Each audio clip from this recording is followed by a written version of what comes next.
আসসালামু আলাইকুম। আজকে আমি আপনাদের সঙ্গে রোস্টের রেসিপি শেয়ার করব। কিভাবে ঘরোয়া মশলায় শাহী রোস্ট তৈরি করা যায় সেটা আজকে শেয়ার করব। এভাবে রোস্ট তৈরি করলে বিয়েবাড়ির স্বাদকেও হার মানাবে। Step by step recipe follow করলে খুব সহজেই রোস্ট তৈরি করতে পারবেন। প্রথমে রোস্টের জন্য মশলা তৈরি করব। লাগতেছে কালো এলাচ, সাদা এলাচ, গোলমরিচ, দারচিনি, জয়ফল, জয়ত্রী সবগুলো মশলা চুলায় তেলে গুঁড়ো করে নিতে হবে। 3 পিস চিকেন নিয়েছি, হাফ চামচ লবণ আর 1 ফালি লেবু দিয়ে ভালো করে মাখিয়ে 20 মিনিট রেস্টে রেখে দিতে হবে। লেবু আর লবণ দিয়ে রোস্ট ম্যারিনেট করে রেখে দিলে ভাজার সময় সুন্দর একটা ফ্লেভার আসবে, এই জন্য লেবু ব্যবহার করেছি। আপনারা চাইলে শুধু লবণ দিয়ে মেখে নিতে পারেন। ম্যারিনেট করার শেষে চিকেনগুলো এক সাইড করে রেখে দিলাম।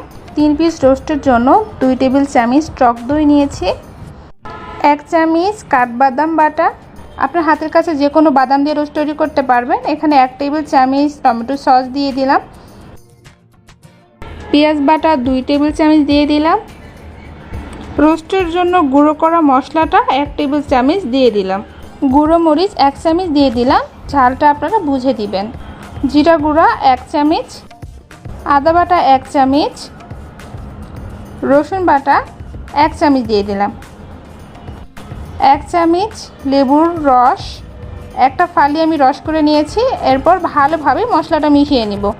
ভালোভাবে মশলাটা মিশিয়ে নেওয়া হয়ে গেলে এক সাইড করে রেখে দিব। এখন আমি রান্নায় চলে যাব। প্যানে তেল দিয়ে দিলাম পেঁয়াজ বেরেস্তা ভাজার জন্য। এখানে আমি হাফ কাপ পেঁয়াজ নিয়েছি। পেঁয়াজগুলো নেড়ে চেড়ে ব্রাউন কালার হয়ে আসলে উঠিয়ে নিব। পেঁয়াজের কালারটা যখন হালকা ব্রাউন হয়ে যাবে চুলার আঁচটা অফ করে দিতে হবে। এরপর আমি পেঁয়াজগুলো ভাজা হয়ে গেছে, এখন উঠিয়ে নিব। পেঁয়াজ ভাজার তেলে চিকেনের পিসগুলো ভেজে নিব। একটা একটা করে চিকেনগুলো তেলে দিয়ে দিলাম। এরপর চিকেনগুলো ভেজে নিতে হবে। আমি খুব গাঢ় করে ভেজে নিব না, হালকা কালার চলে আসলে উঠিয়ে নিব।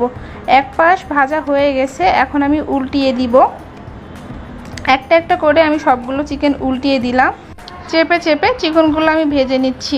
আমার চিকেন ভাজা হয়ে গেছে, এখন আমি উঠিয়ে নিব।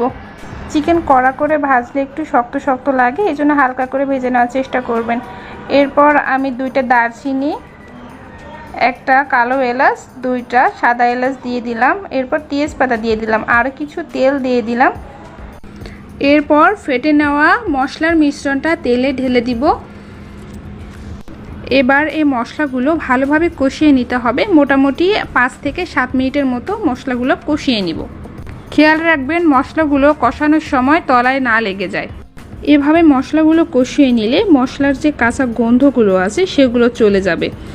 এক পর্যায়ে মশলা থেকে তেল উঠে আসবে। আপনারা দেখতেই পাচ্ছেন কষানোর পর অনেকটাই তেল চলে আসছে। এখন আমি চিকেনগুলো দিয়ে দিব। এখানে আমি 5 থেকে 6টা কাঁচামরিচগুলো ঝালের জন্য না, ফ্লেভারের জন্য। এখন আমি কষানো মশলার সঙ্গে চিকেনগুলো কষিয়ে নিব। এভাবে নেড়ে চেড়ে কষিয়ে নিতে হবে। চুলার আঁচ মিডিয়াম লোতে রেখে চিকেনগুলো ভালোভাবে কষিয়ে নিতে হবে। এভাবে কষিয়ে নিলে রোস্টের মধ্যে অনেকটাই মশলা ঢুকে যাবে। এখন আমি 1 চামচ লবণ দিয়ে দিলাম আর 1 চামচ চিনি দিয়ে দিলাম। লবণের পরিমাণটা আপনারা বুঝে দিবেন। লবণের পরিমাণটা আপনাদের স্বাদ মতো দিয়ে দিবেন। এভাবেই আর কিছুক্ষণ চিকেনগুলো মশলার সঙ্গে ভেজে নিব। চিকেনগুলো ভেজে নেওয়া শেষ হয়েছে। এখন আমি 1 কাপ গরম পানি চিকেনগুলোতে দিয়ে দিব। এভাবে নেড়ে চেড়ে 10 মিনিটের জন্য ঢাকনা দিয়ে দিব। 10 মিনিট ঢাকনা দিয়ে রান্না করলে চিকেনগুলো অনেকটাই সিদ্ধ হয়ে আসবে। 10 মিনিট পর ঢাকনা উঠিয়ে চিকেনগুলো নেড়ে চেড়ে উল্টে পাল্টে দিতে হবে। চিকেনগুলো অনেকটাই সিদ্ধ হয়ে আসছে। এভাবে চিকেনগুলো আরও 2 মিনিট রান্না করে নিতে হবে। এরপর ভেজে রাখা পেঁয়াজ বেরেস্তাগুলো কিছু দিয়ে দিলাম, আর কিছু বেরেস্তা পরিবেশন করার জন্য রেখে দিয়েছি। এরপর উল্টে পাল্টে পেঁয়াজ বেরেস্তাগুলো ভালোভাবে মিশিয়ে নিতে হবে। চিকেনের ঝোলগুলো অনেকটাই ঘন হয়ে আসছে, এখন আমি নামিয়ে নিব। অনেক কম সময়ে চিকেন রোস্টটা তৈরি করে ফেললাম। এখন আমি পরিবেশন করে দেখাবো। একটা প্লেটে আমি একটা একটা পিস করে চিকেনগুলো দিয়ে দিব। রোস্টের উপর দিয়ে রেখে দেওয়া পেঁয়াজ বেরেস্তা ছিটিয়ে দিয়ে দিলাম। তৈরি হয়ে গেল চটপট আমার চিকেন রোস্ট। দেখতে পাচ্ছেন কতটা সুন্দর হয়েছে, খেতেও কিন্তু অনেক মজার হয়েছে। ভিডিও ভালো লাগলে লাইক কমেন্ট শেয়ার করে পাশে থাকবে।